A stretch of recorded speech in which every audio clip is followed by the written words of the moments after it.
This is Cast of Wonders, the young adult fiction podcast featuring stories of the fantastic. Welcome. Episode 386 for December 1, 2019. Hi everyone, I'm your host, Graham Dunlop. You may remember me from this very podcast, for which I used to host, narrate and produce the audio. And if that seems a long time ago, or you don't know me at all, that's because it was maybe 6 or 7 years ago. As I was reminded by today's story, which is a Cast of Wonders Encore. In these episodes we bring to light stories you may have missed, to give them a well-deserved hearing, and to see what's changed about them. Cosmetic Procedures by Desmond Warzel first appeared in the anthology It Came From Her Purse by Sam's Dot Publishing, edited by Georgia Middleton and Karen L. Newman, published August 17, 2011. And it was published here on Cast of Wonders on March the 1st, 2013. More than 6.5 years ago. Time flies. Desmond Warzel is the author of a few dozen short stories, 4 of which, including this, have been featured at Cast of Wonders. He's also particularly proud of his appearances in venerable magazines like Fantasy and Science Fiction, at nifty websites like Abyss and Apex, and other quadrants of the vast podcasting galaxy such as the Drabblecast. In his spare time he roots for the Cleveland Indians or engages in other equally futile pursuits. He lives in northwestern Pennsylvania. The story is narrated by Rish Outfield.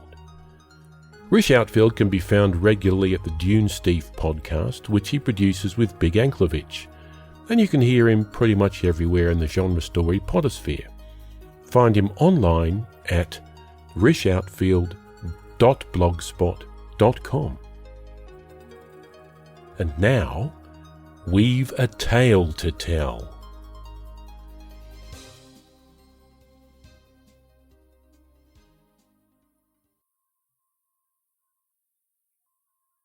Cosmetic Procedures by Desmond Warzel. When I became a private investigator, it wasn't for excitement or for money. The work is humdrum, and whatever noir romanticism the profession ever actually had is long gone. Though I've gotten a raincoat, a fedora, and a dusty bottle of scotch in the closet, just in case they're called for. As for money, there isn't much, and I don't need it anyway. I'm a dilettante, and utterly ashamed of it. It was an ego boost, pure and simple. I suppose I just enjoyed the idea that when some poor, desperate soul was in dire straits, stretched to the breaking point with nowhere to turn, I would be the one he'd call. Well, now I'm sitting at my desk, unable to take my mind off the lower right-hand drawer and the unique item therein, and I have no idea who I should call. I am, however, extremely open to suggestions.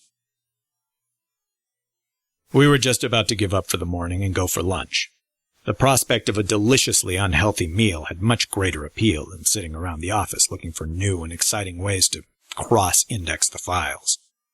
Then Mr. Harris shambled in and sat down. He wore a really sharp gray suit, but the ends of his tie were the wrong lengths, and he'd missed several swaths of his face the last time he'd shaved. He was an older guy, about my age, and despite his current disarray, he seemed comfortable in his skin. I saw Harris as a kindred spirit. I suspected that he had seen and done a great many more things than his nice clothes indicated. It was with this impression in mind that I held out that little spark of hope, so quickly extinguished in most cases, that this endeavor would be something more than my having to chase after his wife for a month, taking pictures of her with some other guy. This could be something different. "It's about my wife," said Harris. "Well, win some, lose some." "Go ahead," I prompted. "How long's it been going on?" "What? No, nothing like that. At least I don't think so." "What seems to be the problem, then?" "She hasn't been herself lately." "How so?" "She's bored. I'll admit that. I'm busy with my work, and there's nothing to do around the house. committees, charities. They just weren't doing it for her. So she went to a party last year, hosted by one of her friends. You know, where they sell the cosmetics. He gave me the name of a well-known company. I'd heard of it, at least, which I'll keep to myself for now. Go on. The next thing I know, the house is full of the stuff, boxes piled up everywhere. Every weekend she either hosted a party at our place or oversaw someone else's. It's not what people expect from the wife of someone like me, and we certainly didn't need the money. But she was having the time of her life. She'd found something she was good at, and I certainly wasn't going to stop her. Besides, plenty of well-off people have stranger hobbies than that. She started recruiting people, and pretty soon she had her own cadre of saleswomen. She was away from home all the time, but I couldn't bring myself to complain. I figured that the way I was feeling, lonely and isolated, was no different from how she'd felt during our entire marriage, and she'd never complained once. She was genuinely happy now, so I never said an unkind word about any of it. So what's the trouble? I asked. About a month ago, they made her a regional director. Bumped her up in the hierarchy, so now she has 2 tiers reporting to her. She hasn't been the same. How so? She became distant. She barely speaks to me. She has enough clothes to outfit a small army, but now she only wears the company suits they gave her. And I mean 24/7. She's not home most nights, and never during the day. I know it sounds like she's cheating on me, but I've followed her everywhere I could, and no dice. It's all makeup parties and company functions, nothing else. What is it you think I can do for you, Mr. Harris? I don't really know, but something's wrong. She literally changed overnight. I guess I'm hoping a fresh perspective will help. I have money, whatever you need. We shook on it, and I assured Harris that I'd at least look into it. After the door swung closed behind him, my 2 associates wandered casually in from the next room, where they'd been listening the entire time. I'm pretty good at this job, but sometimes there are places where a middle-aged white guy is just too conspicuous. And for those occasions, I depend on Michelle Riggs for femininity and Nate Churchill for blackness, both of whom, I hasten to add, are top-notch investigators in their own right. Got an errand for you, Michelle. Go to one of these parties and see what's up? That'll be fun, right? It will be if you budget me some expense money. It'll look suspicious if I don't buy anything. Sure, go crazy. Get a variety. We may want to have them analyzed if all else fails. Nate, would you find out everything I can about this cosmetics company? Here, start with this. Nate pulled a folder from behind his back and tossed it on the desk. You're a wonder, Nate. It's called Google, Mr. W.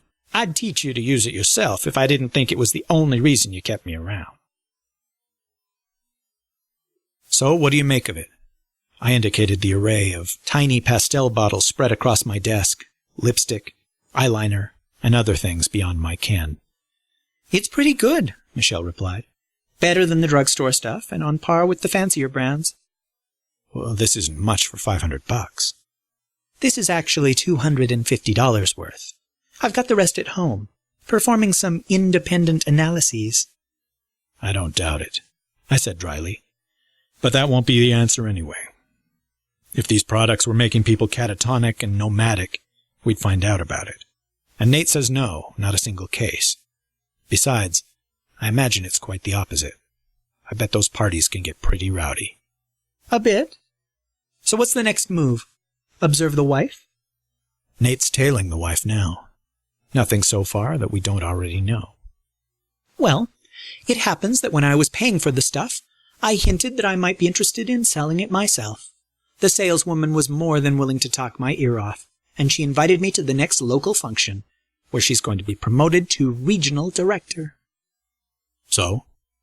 So wasn't that the last thing that happened to the wife before she went off the deep end? Understanding began to dawn for me. You should go then. We should go. Husbands are invited too. You can observe firsthand. Husband. I've already played that role. Twice. Panned by the critics, both times. Arm in arm, Michelle and I strolled into the lobby of the Days Inn, whose largest meeting room was to contain this little get-together. My other hand rested in my suit pocket, awaiting the phone vibration that would signal an update from Nate. We hung at the back of the room, trying to remain inconspicuous, while watching for anything suspicious. The place was filled practically to overflowing, with chattering women and self-conscious husbands. Everyone was friendly, if cursory. I knew no one here, of course, and Michelle's single acquaintance from the party was nowhere to be seen. Out of nowhere, the meeting suddenly came to order, and the majority of the people settled into several rows worth of folding chairs. Michelle and I camped in the back row, and 4 of the women took seats behind a wide table at the front of the room. From their identical magenta blouses and black blazers, I took them to be higher-ups in the company. Pinned to each of their lapels was a feathery brooch. Probably meant to be floral, but to me they looked like little round sea anemones, stirring in the occasional cross breeze from the air conditioning. Oh, how those women did go on. There was company news to disseminate, a bunch of awards to hand out for best recruiter, most products sold, and so on. Then a nervous little guy in a bad rug came in and gave a refresher lecture on the tax implications of home-based businesses. He seemed glad to get out of there. I think being around that many women made him uncomfortable. All through these proceedings, the 4 at the front remained seated, never participating, only whispering among themselves occasionally. Finally, they got to it. Someone introduced Michelle's friend from the party. She rose to enthusiastic applause and gave a little speech thanking everyone for their support. The 4 bigwigs at the front got up from their chairs and solemnly shook her hand. One of them produced another anemone brooch from her briefcase and fixed it to the lapel of the newly minted regional director, who then brought her chair to the front and sat at the head table, a position befitting her new status. She was smiling like she'd just won the Irish sweepstakes. I nudged Michelle. "Now keep an eye on her," I whispered. "We should both keep an eye on her." "Yes, but I'm about to fall asleep." "And I'm not." "I thought you liked makeup." "Makeup, yes," she hissed. "But if I cared about tax deductions and promotions, I'd have gotten a real job in the first place." "Mind your manners. You're on the clock." I had assumed they would end the meeting with the women's promotion, but they kept right on going.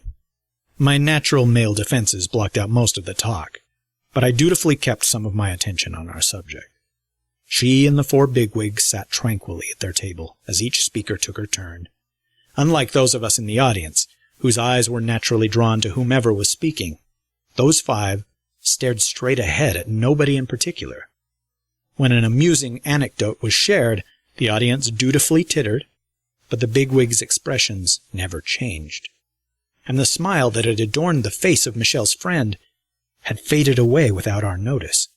She now wore the same neutral expression as the other 4.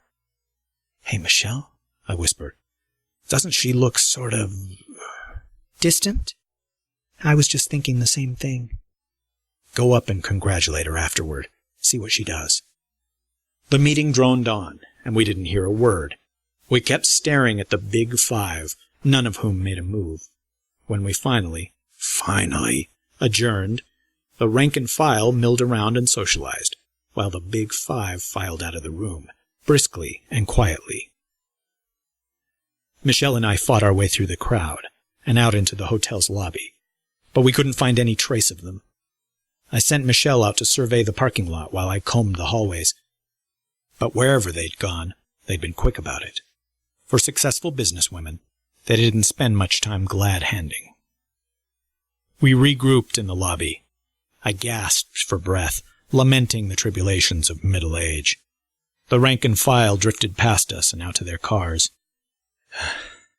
"Something happened to that woman," I said. "Right there in front of us.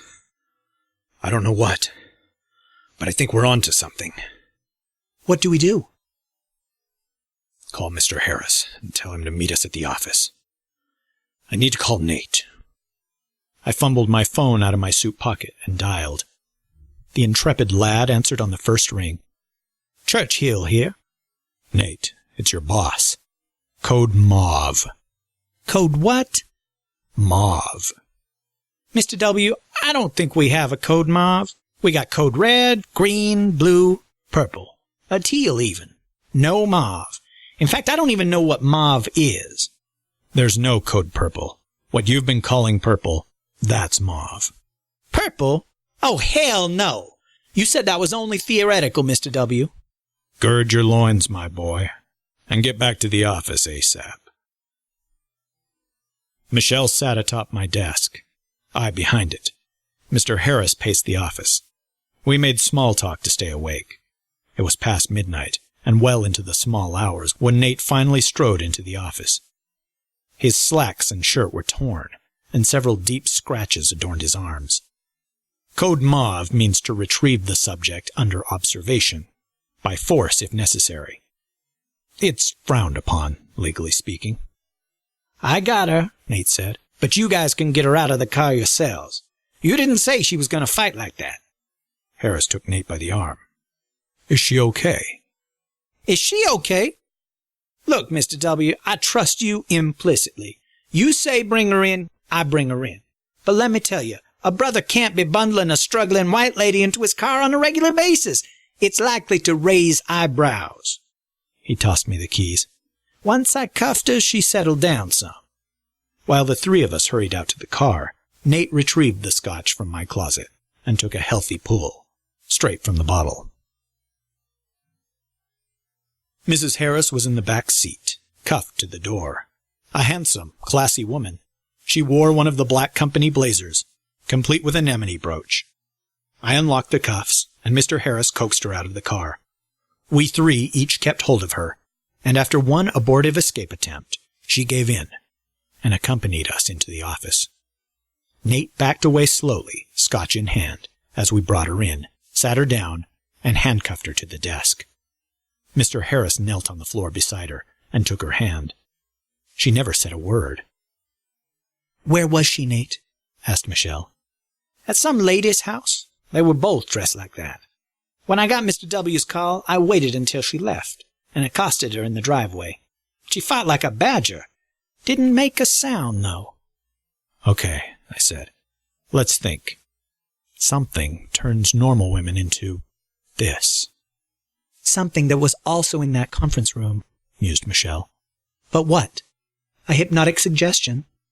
They give them laced bonbons before the meetings? Maybe something in those blazers, said Nate. That makes as much sense as anything, I said. Something common to the bigwigs, but not to the rabble at large.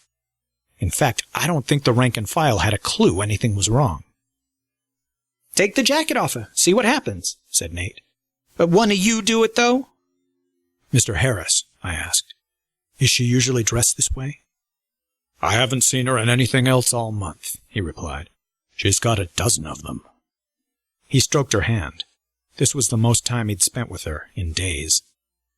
Mrs. Harris, said Michelle as she cautiously approached the woman, let me slip your jacket off that arm. Then I'll uncuff you.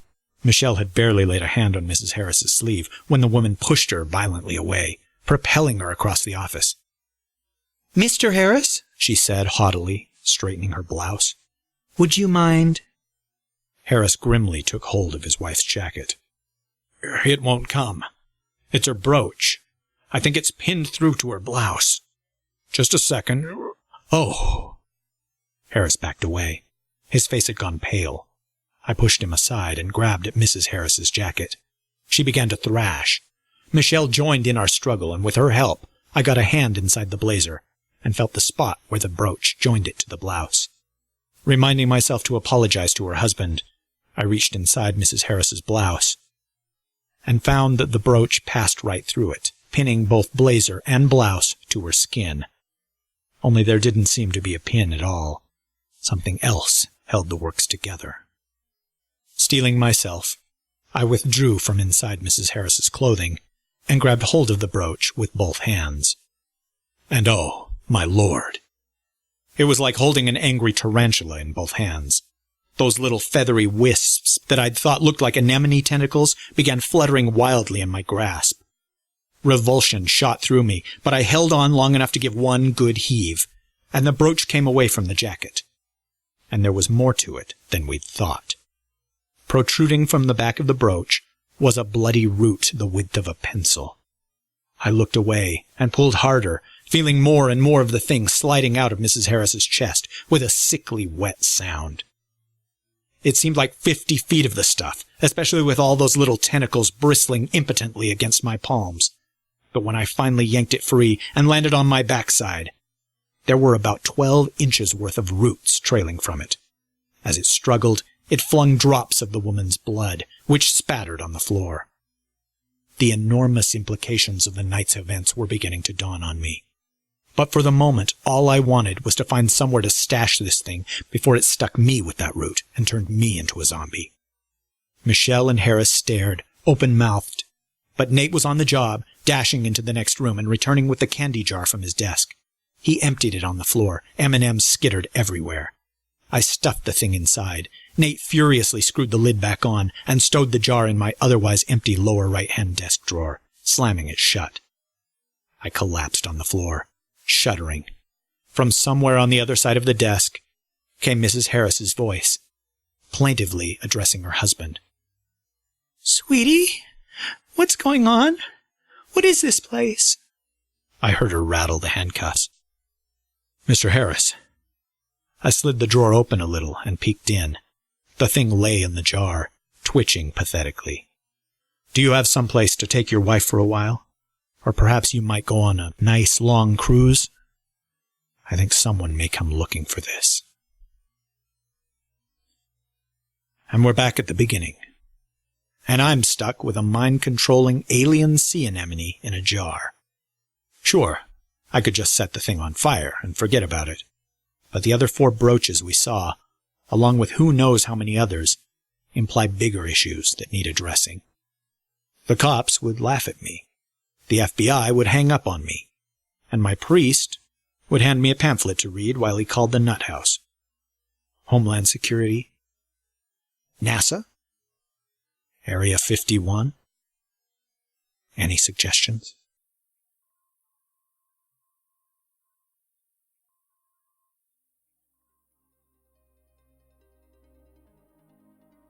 I remember when this one originally ran and how much fun I thought it was. Have you ever belonged to a club of some kind? Anything really, a sports club, Toastmasters, a science fiction fantasy club, a charitable organisation. Stay in these clubs long enough and it can start to seem like those higher in the hierarchy are kind of committed, like really enthusiastic, kind of obsessed. It can seem like there's a hidden echelon up there and they're all, I don't know, hooked into the same mesmerising message. Now, I'm not for a moment suggesting there's something sinister going on there. This is just a fun story. At least, I think it is. I mean, how would I know? Unless you're part of the, No, wait, this is just nuts. Surely there's not something sinister going on.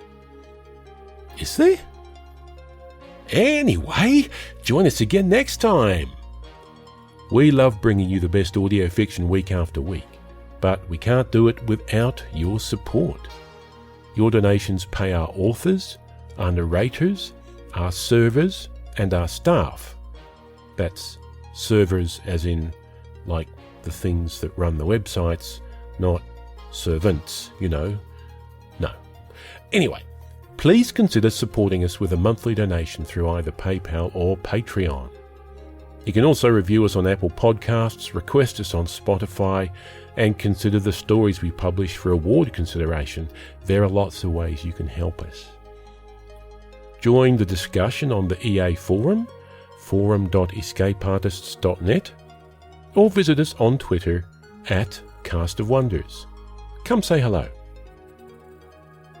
Cast of Wonders is a production of Escape Artists Incorporated and is brought to you by editors Marguerite Kenner and Catherine Inskip, assistant editors Andrew K. Ho and Carissa Sluss, associate editors Tonya Bezpalko, Amy Brennan, Alicia Caparaso, Trace Fontill, William Haight Manor, Sean Proctor, Ray O, Susie Rodriguez, Emma Smales, and Chris Tang. Art Director Alexis Goebel, Community Manager Danny Daly, and our audio producer Jeremy Carter. Episodes are released under the Creative Commons Attribution Non-Commercial No Derivatives 4.0 International License. That means you can download or listen to the episode on any device you like, but you cannot change it or sell it. Our theme music, Appeal to Heavens, is by Alexei Nov and available from Promo DJ or his Facebook page. See you next time.